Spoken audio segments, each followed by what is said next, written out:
जी students, अब हम जो एडवांस जो क्लाउड आर्किटेक्चर से आगे मूव ऑन होते हुए अब हम कुछ स्पेशलाइज्ड क्लाउड आर्किटेक्चर की तरफ जा रहे हैं कि जिसमें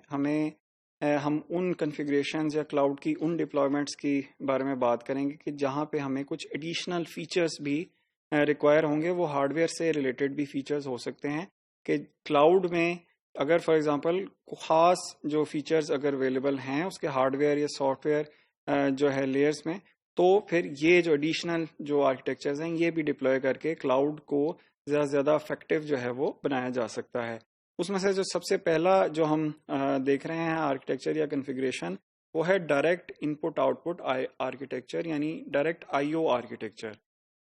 ये क्या है? इससे पहले एक कुछ इसकी बैकग्राउंड देख लेते हैं। वो ये है कि the VMs access various physical input output circuits cards of the hosting physical server through the hypervisor. जो मुख्तलिफ जो फिजिकल सर्वर की जो डिवाइसेस हैं, जो इस टॉपिक में हम जिसको के सर्किट से कार्ड कह रहे हैं या हम डिवाइस भी कह सकते हैं उसको, उसको हाइपरवाइजर के थ्रू एक्सेस करती हैं वर्चुअल मशीन। ये हमें जब हम वर्चुअलाइजेशन का टॉपिक हमने स्टार्ट किया था, हम उसमें भी हम डिस्कस कर चुके हुए हैं। इसमें जो वर्चुअलाइजेशन की लेयर के थ्रू जो डिवाइसेस एक्सेस करने के सिलसिले में कुछ जो शॉर्टफॉल है इसकी, वो क्या है? टाइम में कम when the hypervisor assisted access में become a bottleneck for the concurrent IO request. यानी इनपुट आउटपुट की अगर कंकरेंट रिक्वेस्ट आ रही हैं, फॉर एग्जांपल डिस्क की ही अगर हम बात कर लें, तो मल्टीपल वर्चुअल मशीन्स अगर थ्रू हाइपरवाइजर जो है वो एक ही फिजिकल जो स्टोरेज डिवाइस है उसको एक्सेस कर रही हैं, तो ये हाइपरवाइजर के जो कंट्रोल जो मैकेनिज्म जो एडिशनल काम उसको करना पड़ रहा है वर्चुअलाइजेशन के सिलसिले में परफॉर्म, उससे डिले आना शुरू हो जाएंगे और वो एक परफॉर्मेंस बॉटलनेक बन जाएगी कि भले कितना ही हम जो है कम डेटा जो है हम लेके आए या उसको एक्सेस करें या उसको कॉपी या जो है रीड करें, जो टाइम लगना है हाइपरवाइजर की जो है प्रोसेसेस में, इंटरनल प्रोसेसेस में, वो परफॉर्मेंस को ओवरऑल वो स्लो कर सकता है। सो जो डायरेक्ट इनपुट आउटपुट अगर हो सके, यानी वर्चुअल मशीन डायरेक्टली उस डिवाइस को एक्सेस कर ले, उसको हाइपरवाइजर की जो लेयर की जरूरत ना पड़े, तो हम इसको कहेंगे ये डायरेक्ट इनपुट आउटपुट जो है वो परफॉर्म किया जा रहा है। The direct IO architecture is the possibility of accessing the physical input output devices from VMs without intervention of hypervisor. The physical server CPU has to be compatible to direct IO. यानी requirement बस इतनी है कि जो physical server है उसके अंदर इसकी कैपेबिलिटी हो कि उसके ऊपर अगर वर्चुअल मशीन्स होस्ट हो रही हैं, तो वो वर्चुअल मशीन जो हैं वो डायरेक्टली उसकी जो जो इनपुट आउटपुट डिवाइसेस हैं उसको वो एक्सेस कर सकें। सो इसमें जो एक ज़रूरी चीज़ है वो फॉर एग्जांपल ये है कि उसके जो जो सीपीयू है, प्रोसेसर है, उसके अंदर ये कैपेबिलिटी हो कि वो डायरेक्ट आईओ जो है वो सपोर्ट कर सके। सो यहाँ पे फिर एक स्पेशलाइज्ड जो आर्किटेक्चर की इम्प्लीमेंटेशन की सिचुएशन है कि जिन सर्वर्स के सीपीयूज जो हैं वो प्रोसेसर्स जो हैं वो डायरेक्ट आईओ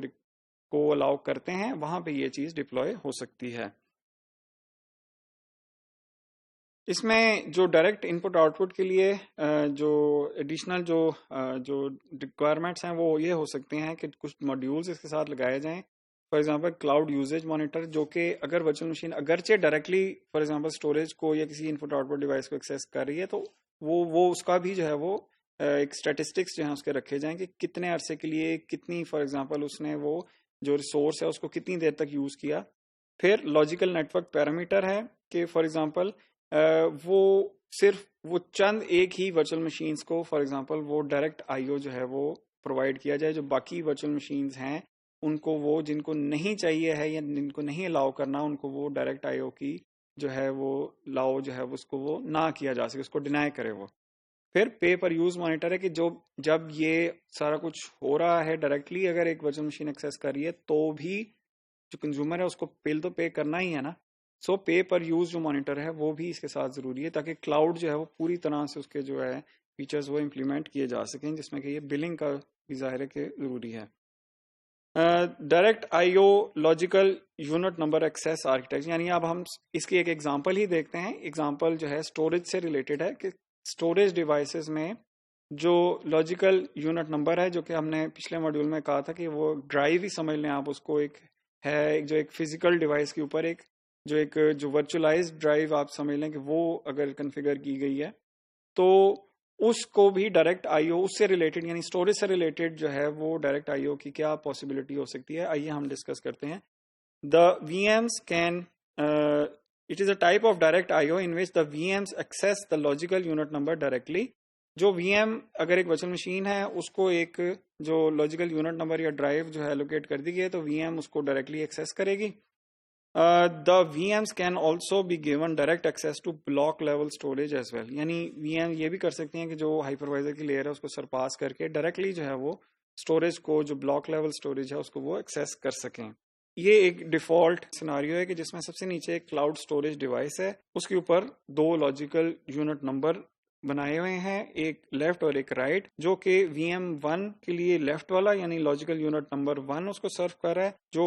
VM2 है उसको लॉजिकल यूनिट नंबर 2 जो है वो सपोर्ट कर रहा है, और ये जो एक्सेस जा रही है ये हाइपरवाइजर के थ्रू जा रही है। अब अगर हम डायरेक्टेड जो एक्सेस की हम बात करें तो वो कुछ इस तरह से है कि हम जो वो लॉजिकल यूनिट नंबर हैं उसकी जगह हम जो क्लाउड स्टोरेज डिवाइस है उस तक वर्चुअल मशीन की जो डायरेक्ट एक्सेस है वो हम प्रोवाइड कर दें। सो ये एक फिगर से हमने देखा है कि डायरेक्ट जो आईओ है उसकी एक एग्जांपल जो स्टोरेज के केस में है वो कुछ इस तरह से शो की जा सकती है। और ये अगर इम्प्लीमेंट किया जाए तो इससे जो है जो इनपुट आउटपुट के जो फॉर एग्जांपल डिस्क के जो ऑपरेशंस हैं, जो भी प्रोसेसेस परफॉर्म करने हैं, उसमें टाइम जो है वो काफी बच सकता है।